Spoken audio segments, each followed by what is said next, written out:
Welcome in, everybody, to Caster Off Air. I'm your host, Agro, and here, as we will be every week, to break down what you just saw and maybe show you some behind-the-scenes stuff, because we've got plenty of it. I was supposed to have some guests here today. I am joined by Hindu Man, but Hindu, we were supposed to have Rabies. I don't really know where he went. I've not seen him, so...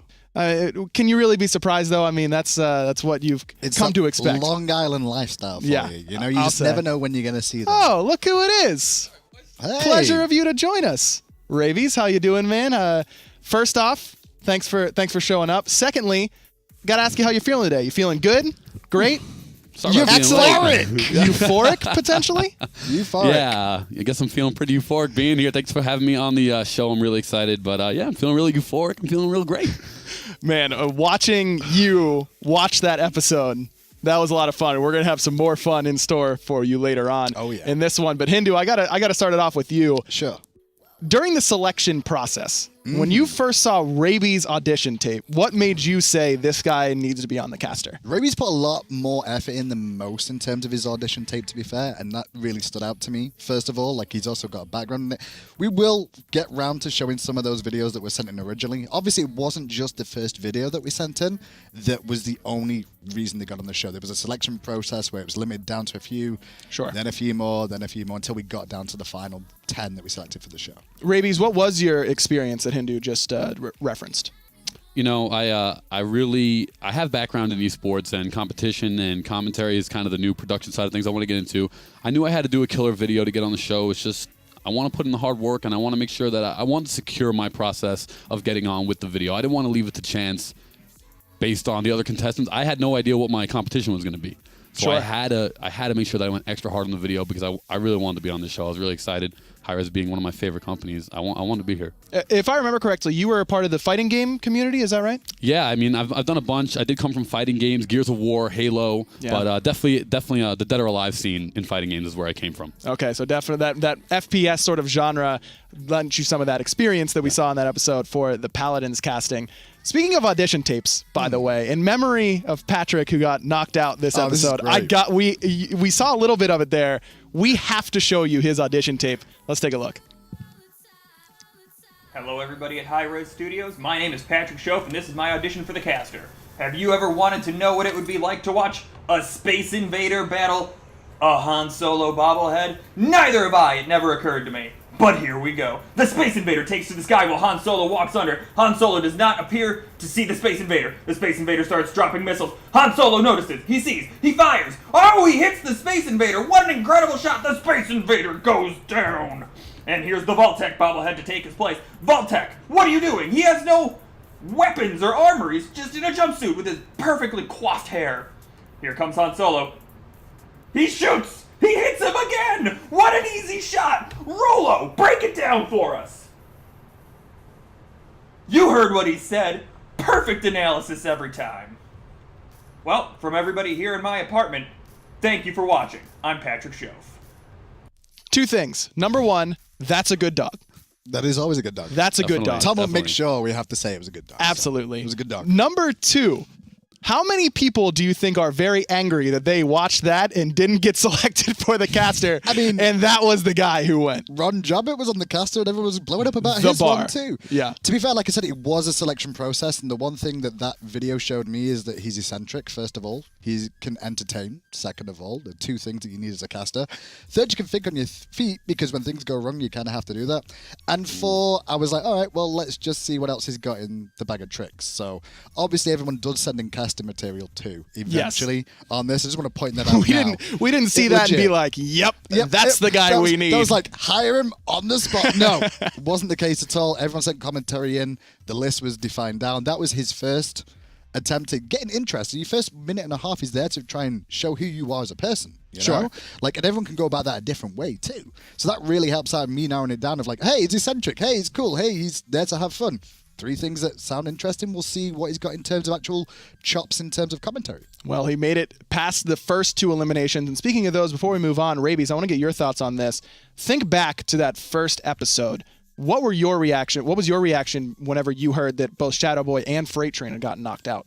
You know, first off, I was thankful that I didn't get knocked out because I definitely was not impressed with my performance that first episode. So I knew I was really thankful for that. But it was a shock, to first not only one person go home, but then to walk in and say, we're doing a second person home while we're in deliberation, while we're sitting there. And, so after they said Shadow Boy was gone, I was like, yes, made it, yes. And then they said the second one, I was like I knew, I was on the chopping block. So I was really relieved, obviously sad that these two guys went home. They're great guys, but I was relieved that I was still in the competition. I can't lie. Was that kind of a motivating factor too, to be like, I knew I was close, but I clearly wasn't that close because 2 people went out before me? Yeah, the problem is that I was probably the third. If we're being total realistic here, I was either 3. Really, was he? In my opinion, Probably. yeah, I probably was. Also take into account that we'd already said people were safe, and everybody had left apart from the 4 that was there. Sure. So Shadow Boy goes, and then we've only got Freight, Rabies, and Rog the Dwarf left.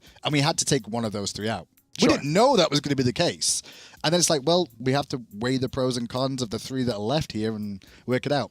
He was probably next in line after those, to be fair. Well, episode 2 comes around and starts off with that mini challenge. We'll get to yours in a moment, Rabies. Let's start off and take a deeper look at how Patrick did in that mini challenge. 3, 2, 1, you're live. Hello and welcome to the Caster Taking episode camera 2. one. My Camera name one, is you're live. Unexceptional, Camera two, and I am give me a shot excited of to be the crowd, your host please. for the next few Give me a family minutes. shot of the crowd, please, too. 5 teams Camera from 30 two, you're countries have live. come from around Camera the one, world you're to three. compete for Camera three, 5 go ahead and give me a shot of the championship players. positions. Camera one, give me a And shot here at of the high res balcony, in front of a please. live audience. Camera one, give me a shot Though of the no one balcony. knows how this Camera studio three, will players, conclude, please. Camera 2, hold your shot, please. what would we Camera be two, hold without your our shot. storytellers? Here we Camera go. one, Help in me your pan. introduce our Start your pan. analyst desk. Let's make some Camera two, noise get for ready for our players. story's Get ready for main players. Camera characters, two. our Camera Smite two, and check your Paladins focus, please. Check competitors. your focus. Here we go. Taking camera 2. Camera 2, you're live. The stage is set. Get ready. The players Taking two. are ready. Here we 2, go. you're live. Let's begin it all right now. Camera 3. That's short and brutal. Welcome to the Fun Sandwich. So, Rabies, that's the first time that you've had a chance to see that. How do you think that went? For Patrick in particular. Yes. Yeah. Dude, that was a hard challenge, a really hard challenge. You can kind of tell that he was definitely uncomfortable there. You can kind of tell that he was directly reading from a script, so didn't really do the best job at faking the scripting. But at least I can't really complain. He got through, he got through the challenge. I know, I kind of set you up there. Hey, Rabies, how do you feel about the challenge that you sucked the most at? How do you feel about the guy who Look did at so everybody much else. better than you? Yeah. Nah, he did better than me. It's such a tough challenge, that, but it is something that does happen in the live environment. Yes. That was basically sort of a look at what Evan did at Worlds last year, of his intro. And there's chances that your mic does get lived and you hear things that you're not supposed to. And it's very, very tricky to stay on subject. You saw Supersonic Blur in the episode 2 where he started repeating words he'd heard. Yep. Because your natural brain reaction is to listen to what people are saying to you. And then also try and give this delivery. What Patrick did in that was he just got the words out. There was no emotion. There was no focus on Just going up locked and down. in. It was Read the like, script. we are here. We're going. It's going to be great. Everyone's having fun. Let's go to the analyst. Yay! It was. I'm pretty sure exact a opposite. fire. I'm pretty sure a fire could have broken out next to Patrick, and he still would have been right Yeah, here. just The dead center. analyst desk is over here. That's how focused he was. Well, I don't know if you guys know this, but they didn't tell us that was a mini challenge the day before. They gave us a script as we were leaving the set day 1. Oh, they're so mean. And all right, so basically they gave us a script, Yep. and I go back to my hotel room, right? I'm not knowing this is a mini challenge, so I stay up till 4:30 in the morning, writing my own. I sat there on my bed writing my own custom Did script. it just say, I feel you for it? I feel you for Dude, it. it I was so feel bad. you for it. I wrote this whole custom script. I couldn't even get past one line of it the next day. I only got 2.5 hours of sleep, and when I woke up in the morning and they're like, "Oh, this is a mini challenge," I was like, "What did you do?" I was so beat. But they didn't tell us it was a mini challenge, which was pretty interesting coming in. We thought that was the main challenge There for the you go. show. There you go. Can't Typical trust anything. high res. exactly. Always Throwing mixing it up. curveballs. And there's no teleprompter or anything like that. That's No. all Right. from memory, right? That's They're not all trying memory. to read off of anything. So pretty easy to get kind of caught up in that. Hindu, when you were watching that, I mean, we got Rabi's perspective there, but it's understandable. Patrick kind of makes a conscious choice to just say, I'm getting my script out. Doesn't Sure. matter how. Sure. And sometimes when you look at that, I mean, for the mini challenges, the judges didn't really look at those. Like, we were involved in those. The mini challenges are rewards towards the main challenge, helpful hints. That's why Rog the Dwarf, he got the ability to sign people up for which order they casted in, and he was able to do that. It actually helped him out overall doing that. I wanted to ask a question about that. Did Rog put himself last No, there? he put himself about middle of the pack. Originally. Interesting. Yeah, we didn't really show it in the episode too much, but he put himself around middle of the pack, watched a few people earlier on, and then I think he just tried to... it didn't really feel like he was pressuring anybody, but he did get to see and listen to everybody cast, so, do the intro. So that's a huge advantage. Yeah, that's a huge advantage because normally these contestants can't watch each other do the actual casting. So if I'm Rog in that situation, I just take notes on the good analysis points, and you have the whole thing. I mean, it was the exact same 5 minutes or whatever it was. Right. For all the contestants. Rabies, where did you go in that list? Do you remember? I actually got to give a huge thank you to Rog because he had put me, I think he went 6th, and I think I went 5th or 4th. Okay. So there's something around there, and then he put the people he hates 7th, 8th, and 9th, I'm pretty sure. But but no, I think I went 5th right before Rog, and it was nice to get some people ahead of you, and everyone was kind of being shiesty on this show. Nobody wanted to tell each other what the challenges were. Nobody was telling each other what. 10 grand prize. Hey, Let's be honest. I get Let's it. be honest. Yeah. Would you have, if you were first, would you have gone and I would have told him, yeah, it's Hand of the Gods. Like, You better would have lied. get You one of those guys that would have lied. I'd have gone all the way in. And Oh, lied you to would him, have. like, yo, listen, they throw stuff at you at the same time, so make sure you duck at the same time as you're doing it, because they keep trying to do random. I'd have gone all the way in. I'm there to win, man. I'm there for the 10 Gs. No one is surprised by what you just No, said. no, Literally, no, I'm not. Like- nobody. Okay. You know what was going to happen, Rabies. Oh, God. So we've got to do it. All right, Let's watch all together, euphoric, as Rabies does his mini challenge. let's see it. 3, 2, 1. You're live. Hello, everyone. It is my Camera 1, steady your it is my shot and get privilege ready. and honor. Camera 1. It is my taking privilege camera and 1, honor. Camera 1, you're live. Camera 2, be on standby, please. Camera My 2, name is you're live. Rabies, Camera and 1, you're I free. feel euphoric. Camera 1, move to the left I side of feel the stage. euphoric. Check your focus, please. My name is Rabies, and I feel euphoric. Camera 1, taking camera 1. Camera 1, you're live. Hard. My name is Rabies, and I feel Camera euphoric. 3, To camera 3, steady your shot. Camera 3. my name is Rabies, and I feel euphoric to bring you in. Steady your shot, please. You ready? God, this is so hard. Can I try this one more time? Can I really try this one more time, real quick? My name is Rabies, and I am frozen. Oh my God. Let's go, Rabies. Come on. All right, We're my- live. Yes, sir. My name is Rabies, and my name is Rabies. Post your live again. Yes, sir. And here, 3, give me a here we shot. go. I Give me a want to shot, introduce 3. you. Finally, this event would not be possible if it was not for the players that dedicate their time to make it all possible. I would like to give it up for the height. Fix your focus. Ladies and gentlemen, Players, please. I would like to give it up for the players that make this all possible. The Everybody, we're gonna Smite take train and shots. Paladins competitors. Showing. All right, we're done. Oh. That made me more uncomfortable than any horror movie I've ever watched. You know those videos where like it's on live leak, so you know something bad's gonna happen, and then the person jumps off the building and they break their leg or something. That's how you just feel it. Like I just feel that for you. It hurts me physically. I'm really glad it wasn't a live, actual environment, and that didn't happen. Of course. But at the same time, I feel really bad because it's also on the caster show, so Oh, everyone gets to it's see bad, it too. yeah. It's just as bad. Like, No, and I mean that in the sense that I feel for you. Like Yes. I feel, man, that must. I can only imagine what was going through your head in the middle of that. Yeah, I mean, it's like, all right, so first off, whoever that was, I feel like they were doing it 10 times faster and louder to me. But all I kept thinking was, I had this script, and I was practicing, and I was getting through it in practice, and then as soon as it went live, they're like, 3, 2, 1. All right, come on, left, right, panning, left, right. And I was just like, you're going home. Like, you're going home. This is the time. Like, it's over I for will you. say, the word choices that you used on that script that you wrote for yourself sounded pretty good. When Yeah. you got them out. Yeah, I Yeah, mean, that whatever. one little moment where you Repeating started them over and talking, over that was again. good. Yeah, Yeah. repeating them over and over again. No, not so much, but course. like some of them seemed okay. Shouts to the players without their dedication. Shouts- That was Yeah. good. Yeah, no, I mean, I tried, but you know what? I got in my own head. I can't lie. I haven't been competing in the tournament setting, like as a player, let's just say that, for maybe the last 2 years or so, right? So to come back to the caster and have this tournament atmosphere, this competition atmosphere was just crazy. I stayed up till 4:30 in the morning writing this script like an idiot. I come in at 7. They're like, oh, it's a mini challenge. I was like, okay. And then as soon as I started botching it, I got in my own head way too much. I was like, you're going home. Like, you're going home today, and Luckily, I didn't, but yeah, it was crazy. I was feeling really intense. Were you convinced that you were out after that? I was really convinced. In my head, I told myself, I obviously didn't know Paladins was going to be the segment after, but I told myself, boy, if this main challenge, after I found out it was a mini challenge, if this main challenge is not something you do not win the challenge, you are going home. Even getting second or third was not going to be acceptable from day one and then day 2 mini challenge. I had to win the challenge in order to stay here. And that was the only saving grace in my head. But besides that, I was very stressed that I was going home. Hindu, was that your basic thoughts as well? I knew, as Kelly already said, like episode 1, she was worried you in the bottom 2 anyway. Right. So like coming into the second episode, I knew she was going to be on that train potentially of like, Raby's on the way out, and after the early performance, he'd have to do well in the main challenge. For me, I knew it was Paladin, so I was like, okay, the dude does FPS, this should be fine. Like, he should be okay. It's FPS, it's no problem. He'll end up like top 3 probably because it's FPS and some of them MOBAs too, and he'll probably squeak through. But I didn't know how bad that mini challenge had gone. I really You weren't there watching that?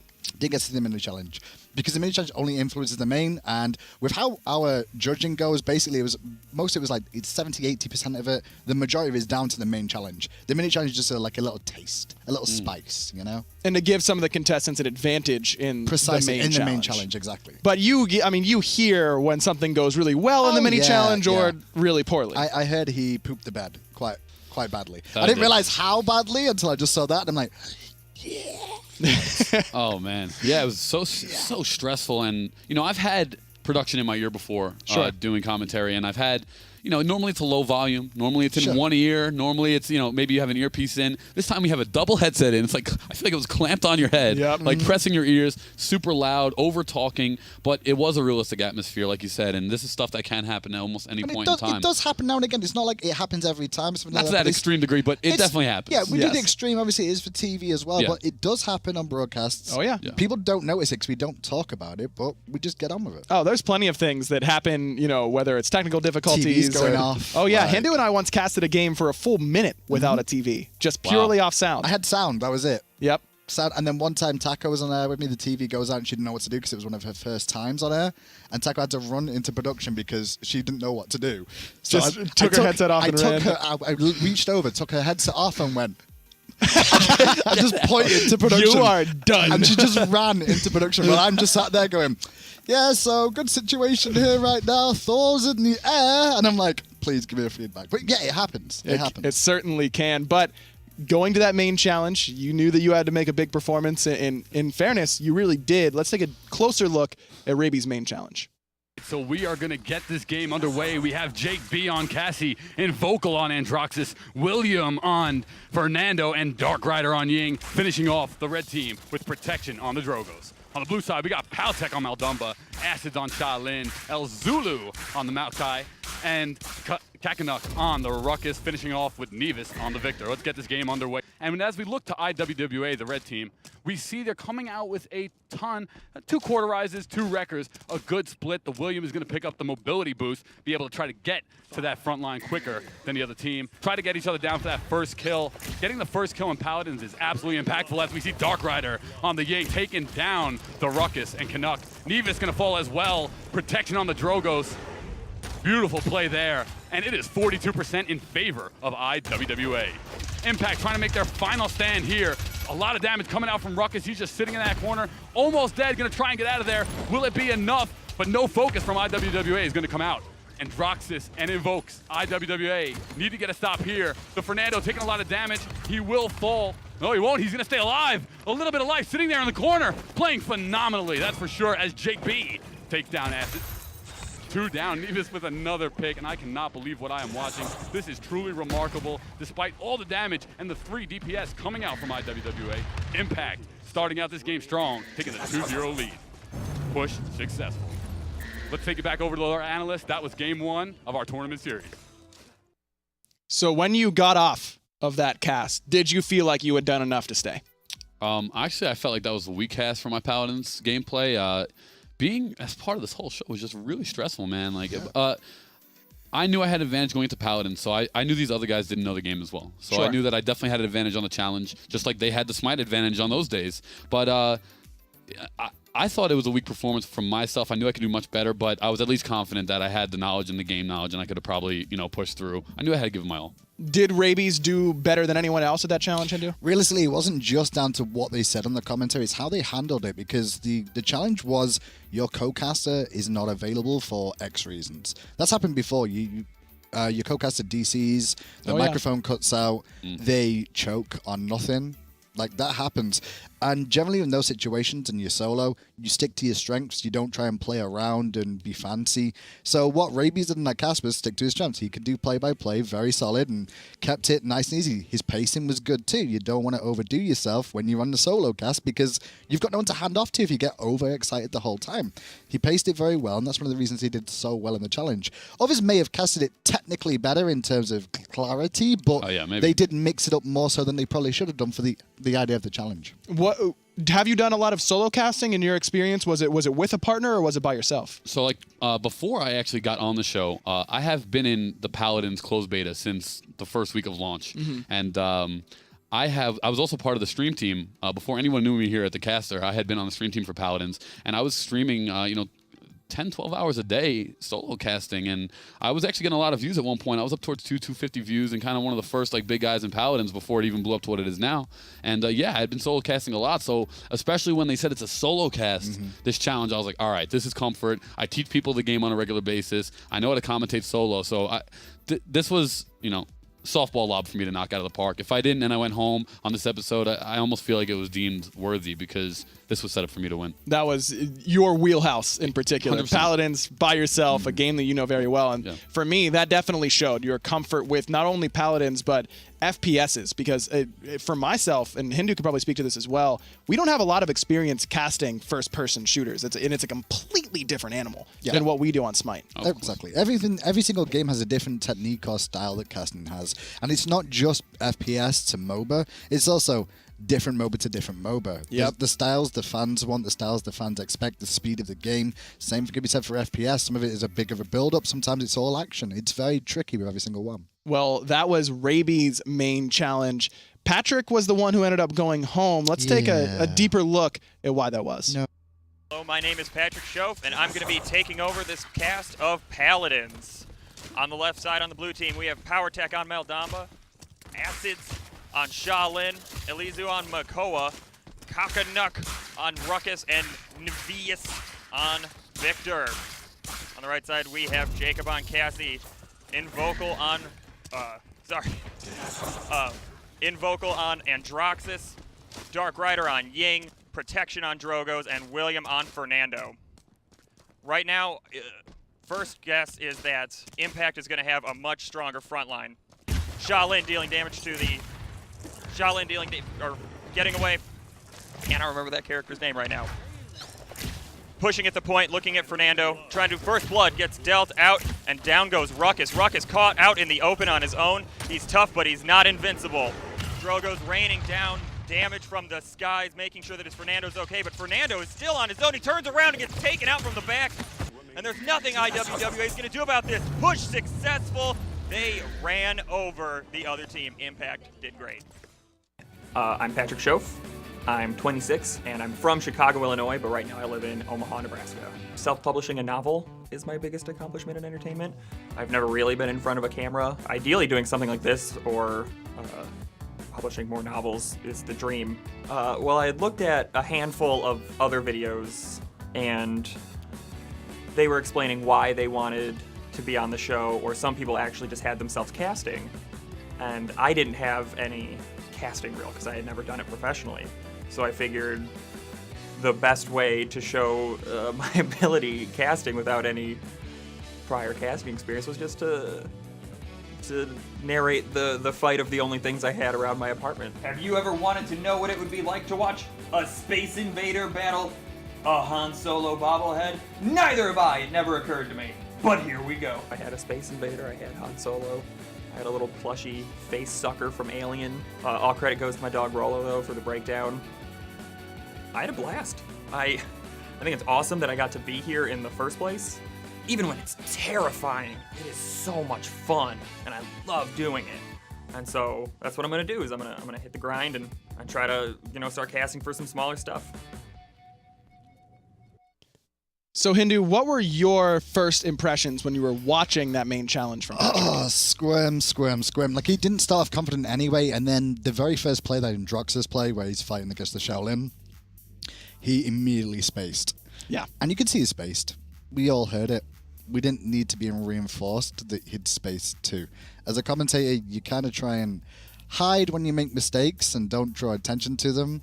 The first words out of his mouth was, I can't remember the name of this character. The worst possible combination of words he much. could have said that weren't curse words. Because the one thing that you do as soon as you do that is you, as a commentator, you have the fans lose interest and belief in whatever you say from that moment on. The moment you say you don't know something like that, the way he did that, is the moment that every fan's like, is it true what he just said about Fernando dying? Is Fernando really in danger right now? Are they in control of the point? Are they winning? Like, those questions always come through, and it makes you struggle the whole time for the rest of the broadcast. How difficult is that, Rabies? Because we watched you in episode 1, your Smite knowledge not as strong as your Paladin's knowledge. How do you, as a caster, kind of skirt around the fact that maybe you don't remember that character's name or that item's name, but still provide reliable information that the viewer can listen to? When you're looking at the HUD, there's always something to talk about. You know, you don't have to necessarily say the characters' names. You know, maybe the people at home don't know it's Androxus. Maybe they don't care. Maybe you talk about what I learned is that if you don't know what to say, look at the kill feed. Look at the kill feed, say the names real quick. Just say what's going on. Redirect your attention to something else. But you can always talk about the time limit that's left. You can talk about the map you're on. You can talk about the positioning of the character. There's always something to talk about. Stick to facts. Yeah. Yep. Stick to what you know. Stick to your comfort. Stick to facts. If you say a fact, you can't be wrong. You say an opinion or something that you're not sure about, that's where you get in trouble. Well, the fact is that Patrick just didn't remember I know, Androxus' name. but at the same time, just stick to the facts. Don't say the fact that you don't know the name. Yeah. You know, like you could see that, and you can see that, you know, PewDiePie, let's just say whoever it is, just killed so-and-so. You can say that. It's a fact. It's right there on the screen. You can see it on the kill feed.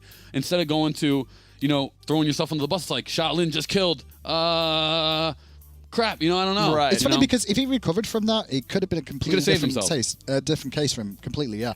Because when you actually see that happen and people do make mistakes, we all make mistakes where we forget things. Sure. But it's the recovery that's actually part of it, and turn it into a joke or turn it into like, oh my god, this fight is so intense, I can't remember the names. You know, something along those lines. Don't just sit there and go, I cannot remember.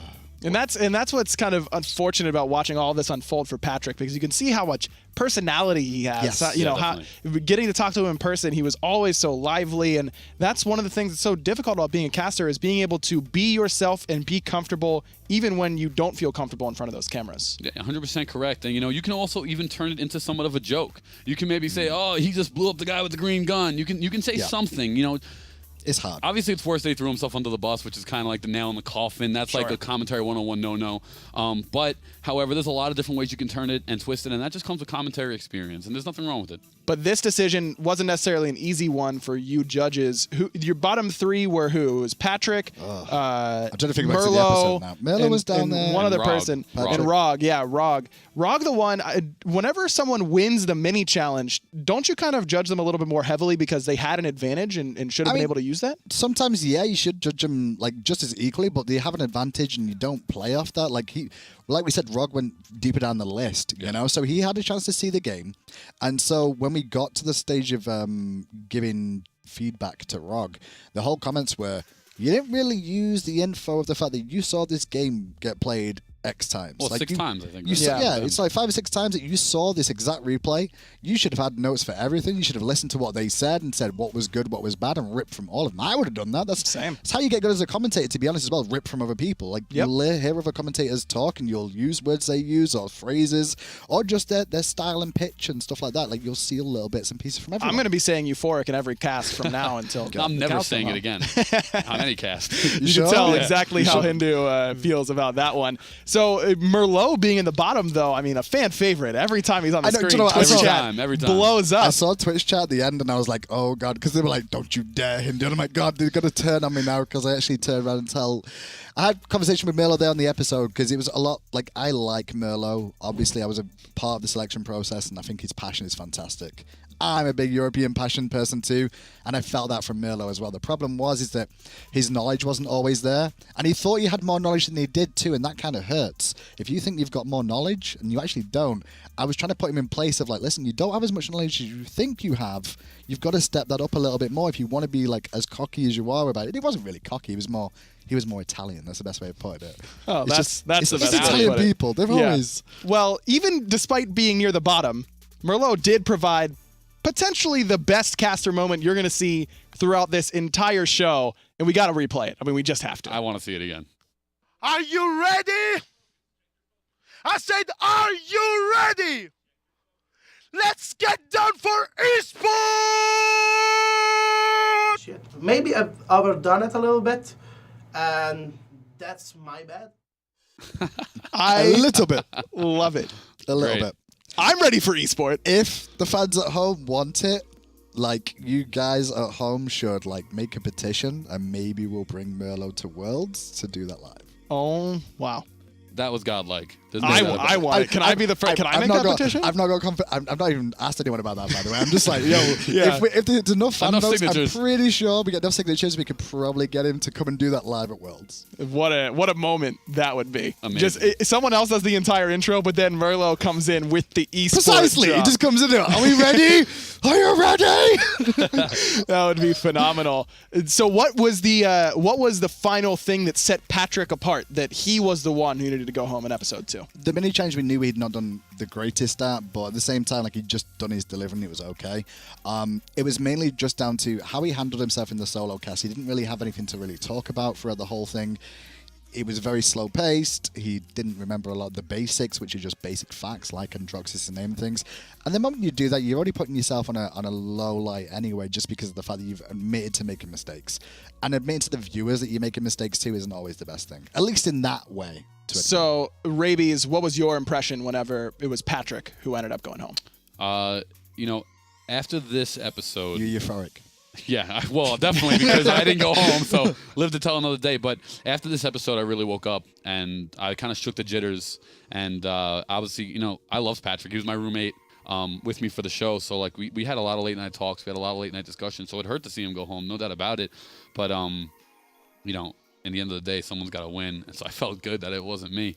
But he's a great guy, and I hope we see more from him in this industry. Really quickly, Hindu, at this point in the show, who was your front runner to bring the 10 grand home? Oh, my front runner right now at this point in time, it was John Finch. For you, Rabies, who was your top competition? Finch was my biggest surprise because this kid had no background in esports, and I haven't heard him really commentate too much, but I heard through the doors and through the walls and through people talking, and I was just like, wow, this guy's really good. But honestly, it was Gabby. Gabby was my number one competition. Another one who I had never heard of. I've been in this industry for 13 years now, so it's like I haven't heard of these people, and they're coming out of the gate Like that. so fast, and she had so much poise and so much game knowledge. They didn't show this, but The cue cards? the cue cards, she came with 1,000 cue cards for Paladin Smite. Every Hand of the Gods card was on a cue card. Yes. So I was just like, her preparation was crazy. She literally had a cue card pile like this big. 1,000. And I was like, I want to see her use this on cast. Like, legit, I really want to see how she'd use this on cast, because it's like, how are you going to get through 15 of them to get to just the one you want? Alphabetize them, color code them, whatever it takes. Well, that's episode 2. I want to thank you guys for joining us here on Caster Off Air. Just like week 1, you're going to be able to go to our pages and find some of these behind-the-scenes moments, see the main challenges in their entirety for each of your favorite contestants. So if you want to see more Merlot, you know where to find them. Thanks for watching here on Caster Off the Air. We'll leave you, as we always will, with a teaser of the next episode. Check this out, guys. What's good, and welcome to Battle and Brew. This is Atlanta's favorite nerd watering hole. The next challenge you're going to be undertaking, and that is the Hand of the Gods deck building challenge. The win conditions are pretty simple. You can either push down the pylons, or you can... Sorry, what are pylons? Sorry. And you got a chance to take a look at everybody, how they stack up. I've got comments for 4 of the contestants here today. We're going to start in the back with John. Your deck was terrible. It was terrible. If he stays any longer on this side of the map and he keeps pushing forward, he's not getting any retaliation because he's getting those first moves, he's getting those kills, not getting any reverse damage back to him. Right. He doesn't even have to pay rent anymore. I'm going to be very blunt with you. And I'm going to tell you that one day somehow, some way, I am going to commentate with you. I want to. You are a funny dude.